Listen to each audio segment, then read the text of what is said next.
សួស្តីបងប្អូនទាំងអស់គ្នាថ្ងៃនេះមកអួតដើមកន្ទួតផ្អែមទៀតហើយការលើកមុនថតម្សាយតែលើកនេះផ្លែជាលើកទី3តែទិនធំល្អហើយតែផ្លែច្រើនជាងលើកមុនទៀតបងប្អូនកំពុងតែថតអួតដើមកន្ទួតសុកឃើញមានម៉ាក់ខ្ញុំធ្វើម្ហូបនោះមានជំនួយការពិសេសតោះទៅមើលជំនួយការទាំងអស់គ្នាថាគាត់ជួយធ្វើអីខ្លះដល់ម៉ាក់ខ្ញុំ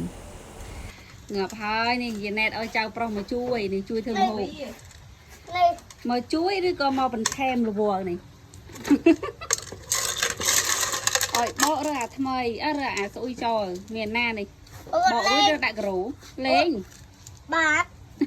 អូលេងវ៉ៃលេងវ៉ៃចាជឿរើអាស្អុយចូលអត់ចូលអស់ប្រហែលហើយនោះស្អុយឯនោះលេងឲ្យអូវអត់ចូលទេមកម៉ាក់សុំមើលមុខនេះមើលមុខអ្នកវ៉ៃវិញសើចកល្អណាស់ណាអានេះសិតតែអត់ស្អុយនេះមិនចាអូខេយកទឹកចូលអូនដាក់នឹងការ៉ូសិនហើយដាក់ទឹកថ្មីយកជ្រែកដាក់ចាំមិនអូនមិនយកជ្រែកដាក់នេះឯងគេបំបករកអាស្អុយនេះឯងអត់គេបកលើក្អូបគិតទៅម៉ាក់ខ្ញុំចេះរកជំនួយការឃើញបានចៅមកធ្វើជំនួយការចៅហ្នឹងគឺកំពូលហើយបងខ្ញុំអត់ឡាស្នាមថាកំពូលមនុស្សគិតលពឹសខ្លាំងបណ្ដោយប៉ុន្តែប្រើអីក៏ល្អឯងដែរប្រើឲ្យធ្វើអីពេលខ្លះមិនប្រើក៏គិតសុំជួយធ្វើដែរអាលពឹសក៏លពឹសចង់ជួយក៏ចង់លពឹសខ្លាំងនៅដូចដៃចង្អុលគិតហ្នឹងទៅមុតក៏បាត់ហើយនេះម៉ាក់ខ្ញុំក៏ប្រើឲ្យមកជួយ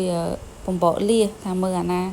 ចាក់អីមើលអាណាស្អុយរើសចេញតែគេជួយរបស់គេមែនចាក់ឈូនៅលើស៊ីម៉ង់ឲ្យអង្គុយបំបកជំនួយការនេះអស់និយាយហ្មងហើយលាមកបន្តិចនឹងដាក់ឆ្នាំងផងដាក់ជាផងនេះជំនួយការពិសេស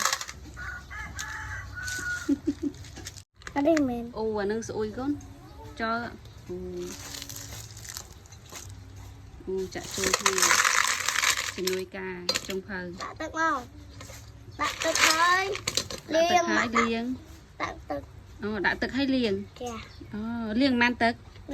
លាងចានទឹកចេះមែនលាងចានទឹកបានស្អាតអីដាក់ទឹកមកចា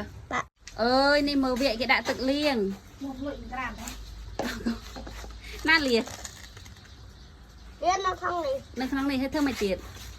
ចាក់ទឹកចាក់ទឹកតិចនេះ style លាងចាឯងហើយលាដាក់ក្រមហើយគេច្រែងដាក់លើហើយស្រិតទឹកស្លាតម្លេះខ្លាយធ្លាក់លាយកគេច្រែងដាក់លើហើយស្រិតទឹកអូយចេះទៀតលាងរួចយកមកដាក់ឆ្នាំងចាឯងកូនលើកឲ្យយាយលុកទៀតមកថ្ងៃនេះខ្លាំងដល់ថ្ងៃនេះនេះជំនួយការយកទៅឲ្យយាយហើយ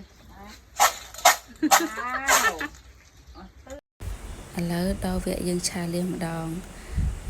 អត់មានអីច្រើនទេបងប្អូនម្ហូបងាយយើងគ្រាន់តែកំពុងខ្ទឹមហើយនឹងយើងដាក់ខ្ញីចូលមុនកំពុងវាឈ្ងុយមកយើងដាក់ម្សៅយើងចាក់លៀសចូលហើយយើងដាក់ម្សៅស៊ុបស្ករហើយយើងលួចទឹកត្រីបន្តិចហើយយើងអាចថែមជាមួយនឹងប្រេងខ្យងបន្តិចដើម្បីវាមានរសជាតិឈ្ងុយបន្ទាប់មកយើងកូរចុះកូរឡើងគឺតែមួយផ្លេតគឺឆ្អិនហើយវាហើបមកដែរយើងអាចធ្វើការភ្លក់បានឥឡូវយើងមកភ្លក់ទាំងអស់គ្នា